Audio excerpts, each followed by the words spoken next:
ಈಗ ಕೃಷಿನ ಒಂದು ಬಿಸ್ನೆಸ್ ಆಗಿ ನೋಡಬೇಕು ರೈತ ಅಂತ ಹೇಳ್ತಾರೆ. ನಾನು ಎಷ್ಟು ಇನ್ವೆಸ್ಟ್ ಮಾಡ್ತೀನಿ, ನನಗೆ ಎಷ್ಟು ಲಾಭ ಬರುತ್ತೆ, ನಾನು ಏನು ಇನ್ವೆಸ್ಟ್ ಮಾಡಬೇಕು ಅಂತ.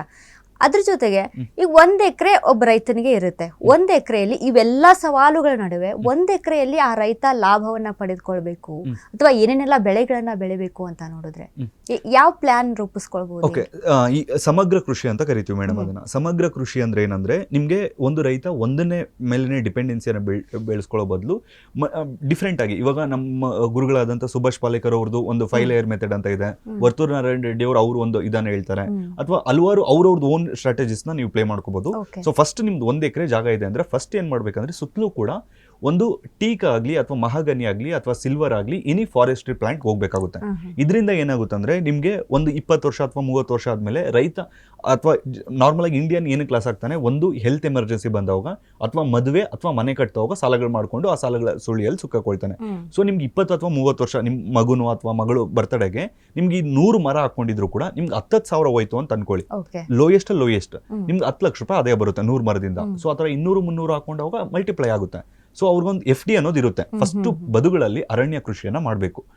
ಸೊ ಅದು ತುಂಬಾ ಜನ ಹೇಳೋದು ಇವಾಗ ನೆರಳಾಗುತ್ತೆ ಅಂತ. ನಾರ್ಮಲ್ ಆಗಿ ನೀವು ಇದು ಸೈಡ್ ಬ್ರಾಂಚಸ್ ಬರುತ್ತಲ್ವಾ, ಅದನ್ನ ಮಾಡ್ತಾ ಇದ್ರೆ ಏನಾಗಲ್ಲ. 10x10 ಅಥವಾ ಒಂದು ಡಿಸ್ಟೆನ್ಸ್ ಅನ್ನ ಜಾಸ್ತಿ ಮಾಡ್ಕೊಂಡ್ರು ಕೂಡ ಏನಾಗಲ್ಲ. ಅಂಡ್ ಎರಡನೇದು ಬಂದ್ಬಿಟ್ಟು ಒಂದು ತೆಂಗನ್ನ ಆಗಿನ ಕಾಲದಲ್ಲಿ ನಮ್ಮ ಹಿರಿಯರು ಕಲ್ಪವೃಕ್ಷ ಅಂತ ಪ್ರತಿಯೊಂದು ತೋಟದಲ್ಲೂ ತೆಂಗು ಅನ್ನೋದು ಇರ್ತಿತ್ತು. ಈಗ ತೆಂಗು ಅನ್ನೋದು ಡೇ ಬೈ ಡೇ ಕಡಿಮೆ ಆಗ್ತಿದೆ. ನೀವು ಲಾಸ್ಟ್ ಇಯರ್ ನೋಡ್ಕೊಂಡ್ರೆ ಆಲ್ಮೋಸ್ಟ್ ಡಬಲ್ ಆಯ್ತು ಪ್ರೈಸ್. ಸೊ ಇನ್ನು ಮುಂದಿನ ವರ್ಷಗಳಲ್ಲಿ ಇನ್ನೂ ಜಾಸ್ತಿ ಆಗುವಂತ ಚಾನ್ಸ್ ಇದೆ. ತೆಂಗನ್ನ ಬೆಳ್ಕೋಬಹುದು. ನೋಡಿ, ಒಂದು ಉದಾಹರಣೆ ಕೊಟ್ಟು ಹೇಳ್ಬೇಕಂದ್ರೆ ಒಂದು 100 ತೆಂಗಿನ ಗಿಡ ಹಾಕೊಳ್ಳಿ. ಒಂದು ತೆಂಗಿನ ಗಿಡಕ್ಕೆ ಇವತ್ತು ಲೀಸ್ಗೆ 2,000 ರೂಪಾಯಿ ಇದೆ. ಇವಾಗ ಯಾರೊಬ್ರು ಡಿಗ್ರಿಗೆ ಹೋಗೋ ಬದಲು ಅಂದ್ರೆ ಒಂದು BCom ಅಥವಾ BSc ಇಂಜಿನಿಯರಿಂಗ್ 4 ವರ್ಷ ಅಂತ ಅನ್ಕೊಳ್ಳಿ. ಅದೇ 4 ವರ್ಷದಲ್ಲಿ ಅವ್ನು ಏನ್ ಇಂಜಿನಿಯರಿಂಗ್ ಕೋರ್ಸ್ಗೆ 1 ಲಕ್ಷ ರೂಪಾಯಿ ಕೊಡ್ತಾನೋ ಅದೇ 1 ಲಕ್ಷ ರೂಪಾಯಿ 100 ತೆಂಗಿನ ಗಿಡ ಹಾಕದ ಅಂತ ಅನ್ಕೊಳ್ಳಿ. 1 ಲಕ್ಷನೂ ಬೇಕಾಗಲ್ಲ, ಆಯ್ತು ಅನ್ಕೊಳ್ಳಿ 1 ಲಕ್ಷ ಆಗುತ್ತೆ ಅಂತ. ಸೊ 4 ವರ್ಷದಲ್ಲಿ ಈ ತೆಂಗಿನ ಮರನೇ ಅವ್ನು ಇಂಜಿನಿಯರಿಂಗ್ ಹೋಗಿ ಓದಿ ಎಷ್ಟು ಕೊಡ್ತಾರೆ, ಒಂದು 40,000 ರೂಪಾಯಿ ಸ್ಟಾರ್ಟಿಂಗ್ ಅಲ್ಲಿ ಕೊಡ್ತಾರೆ. ಈ ತೆಂಗಿನ ಮರ ಅದಕ್ಕಿಂತ ಜಾಸ್ತಿ ಆದಾಯನ ಕೊಡುತ್ತೆ ಪ್ರತಿ ತಿಂಗಳು. ಸೊ ಒಂದು ಮರಕ್ಕೆ ಲೀಸ್ಗೆ 2,000 ರೂಪಾಯಿ ಇದೆ. ಲೀಸ್ ಕೊಡ್ತೀನಿ ಅಂದ್ರೂ ಕೂಡ ಅಂದ್ರೆ ನೀವೇನ್ ಗೊಬ್ಬರ ಮತ್ತೆ ನೀರು ಕೊಟ್ಕೋಬೇಕು, ಅವರೇ ಬಂದು ಕಿತ್ಕೊಂಡು ಹೋಗ್ತಾರೆ. ನೀವೇ ಕಿತ್ತು ಮಾರಿದ್ರೆ 4,000 ರೂಪಾಯಿಂದ 6,000 ರೂಪಾಯಿ ಒಂದು ತೆಂಗಿನ ಮರದಲ್ಲಿ ಆದಾಯ ಮಾಡ್ಬೋದು. ಸೊ ತೆಂಗಿನ ಮರದಲ್ಲೇ ಎಷ್ಟಾಯ್ತು, ಮಿನಿಮಮ್ 100 ಮರ ಹಾಕೊಂಡ್ರು ಕೂಡ 4 ಲಕ್ಷ ರೂಪಾಯಿ ಆ ಒಂದು ಈ ರೈತ ಅನ್ನೋದು ಆದಾಯ ಮಾಡ್ಬೋದು. ಬಟ್ 1 ಎಕರೆಯಲ್ಲಿ 100 ಮರ ಹಾಕಕ್ಕಾಗಲ್ಲ, 50 ಮರ ಹಾಕೋಬಹುದು. 50 ಮರದ ಸೆಂಟ್ರಲ್ಲಿ ಹಾರ್ಟಿಕಲ್ಚರ್ ಕ್ರಾಪ್ಸ್ಗೆ ಹೋದ್ರೆ ರೈತನಿಗೆ ಈಸಿ ಇರುತ್ತೆ ಮೇಡಮ್. ಹಾರ್ಟಿಕಲ್ಚರ್ ಕ್ರಾಪ್ಸ್ ಅಂದ್ರೆ ಇವಾಗ ಒಂದು ಉದಾಹರಣೆ ಕೊಟ್ಟು ಹೇಳ್ತೀನಿ. ಬಟರ್ ಫ್ರೂಟ್ ಅಂತ ಬರುತ್ತೆ, ನಟ್ಮಗ್ ಅಂತ ಬರುತ್ತೆ, ಮೆಕಡೋಮಿಯಾ ಅಂತ ಬರುತ್ತೆ, ಹಲವಾರು ಹಣ್ಣಿನ ಗಿಡಗಳು. ಸೊ ಇವೆಲ್ಲ ಕೂಡ ನಿಮ್ಗೆ ಒಂದ್ಸಲ ಹಾಕೊಂಡಿದ್ದೀರಾ ಅಂದ್ರೆ 3 ವರ್ಷ ಅದನ್ನ ನೋಡ್ಕೊಂಡ್ರೆ ಅವು ನಿಮ್ಮನ್ನ 100 ವರ್ಷ ನೋಡ್ಕೊಳ್ತವೆ ಅಂತ ಕರಿತೀವಿ. ಸೊ ಈ ತರ ಬೆಳೆಯೋದ್ರಿಂದ ಮತ್ತೆ ಅದ್ರ ಸೆಂಟ್ರಲ್ಲೂ ಕೂಡ ವೆಜಿಟೇಬಲ್ ಬೆಡ್ಸ್ ಅಂತ ಕ್ರಿಯೇಟ್ ಮಾಡ್ಕೊಂಡು ನೀವು ವೆಜಿಟೇಬಲ್ಸ್ ಅನ್ನ ಬೆಳ್ಕೋಬಹುದು.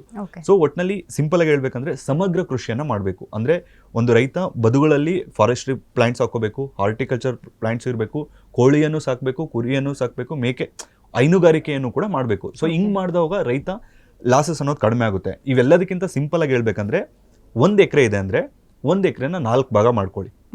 4 ಭಾಗ ಅಥವಾ ನಿಮ್ಮ ಹತ್ರ ಎಷ್ಟು ಎಕರೆ ಇದೆಯೋ ಅದನ್ನ ಜಾಸ್ತಿ ಭಾಗಗಳು ಮಾಡ್ಕೊಳ್ಳಿ. 4 ಡಿಫ್ರೆಂಟ್ ಬೆಳೆಗಳನ್ನ ಬೆಳೀರಿ. ಸೊ ಒಂದಕ್ಕೆ ರೇಟ್ ಕಡಿಮೆ ಸಿಕ್ತು ಅಂದ್ರೂ ಕೂಡ ಒಂದರಲ್ಲಿ ಬ್ಯಾಲೆನ್ಸ್ ಆಗೋಕೆ ಚಾನ್ಸ್ ಆಗುತ್ತೆ.